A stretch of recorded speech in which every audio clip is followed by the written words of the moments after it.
We're in here 10 days after the last farm tour. It's the first week of August. Let's check out some duck properties and see what we have going on.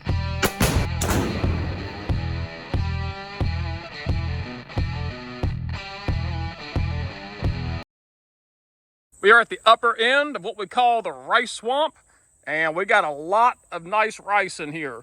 And on top of the rice, we've got Japanese millet starting to head out already. It's a little bit early. I actually think this is volunteer from last year because the reseeded millet is significantly lower.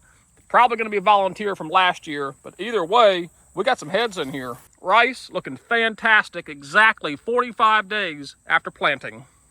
All the Japanese millet that we came back in and touched up in that corner has greened up very nicely. A little bit of extra effort, and we've got some more food in here. At 45 days after planting, we're exactly halfway through the maturation period, and that's 90 days for agricultural rice, very similar to corn. All these areas where we touched up the millet is looking really good. We came in here about 2 weeks after the rice to touch up these areas, and that millet is coming in very nicely. I was out here a week ago checking on water levels before I left for a trip and noticed a beaver had got back in the cage. So I touched up the cage a little bit, and it does not appear he's come back in here. But someone is definitely visiting this swamp, and I know exactly where he's coming from. You can see his very active slide and foot tracks coming into the swamp, coming straight down from the upper pond.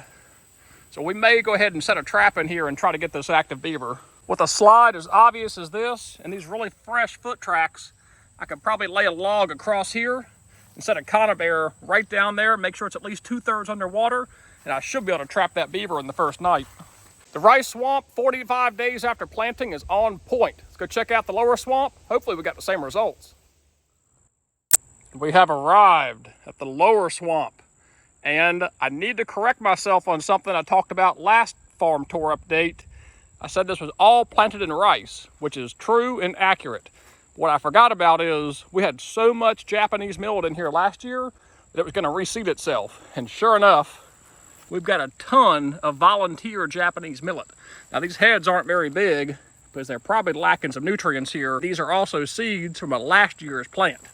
But there is a lot of Japanese millet this upper end, and this is great because we actually didn't plant rice through some of these areas. We ran out.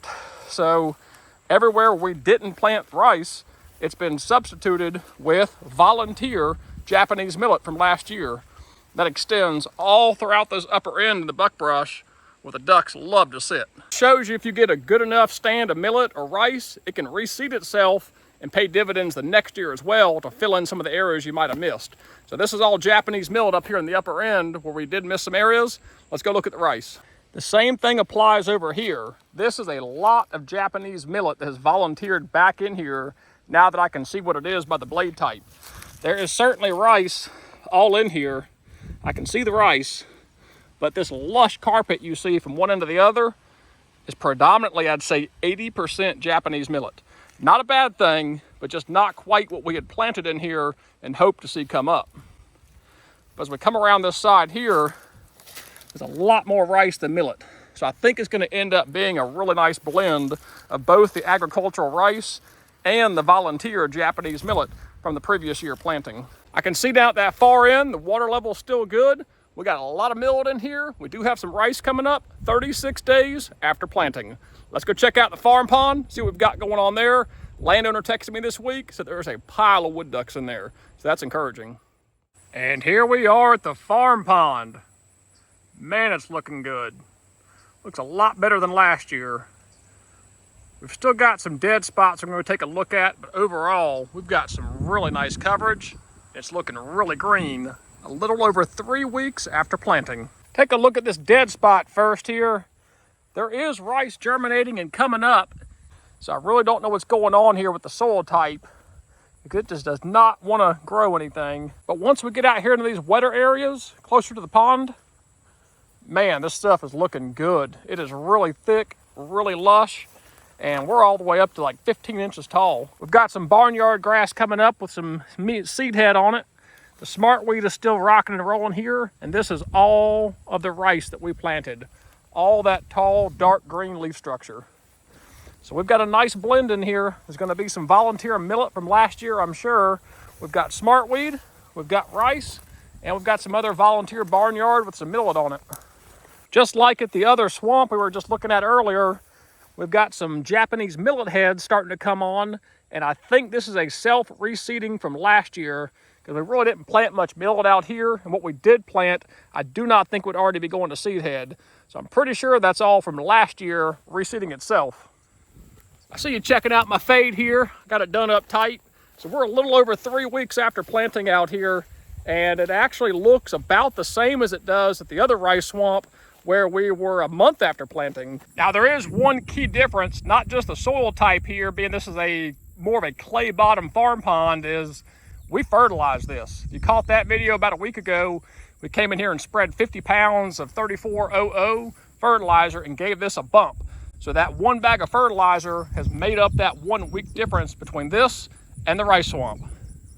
Still holds true that it doesn't do as well when casted into standing water, but it can grow. So we have confirmed that, because this was 4 or 5 inches deep of standing water that Brandon casted into, and we got some germination and we got some growth here. It's just not nearly as comprehensive as the areas that were just exposed mud flats. So I still stand behind the fact that casting it onto the exposed mud is much better than casting it into standing water. But if your only option is to throw it in standing water, hey, it's worth a shot. I set up a trail camera on the wood duck box here. It's actually shifted. I wonder if a raccoon climbed that. Hope we got some pictures on here. Just trying to catch the deer coming out here, coming through this bottleneck here in the pond, getting them some water. They may also be grazing on this smartweed and the millet and rice, because all this fresh, young, tender green growth the deer do love.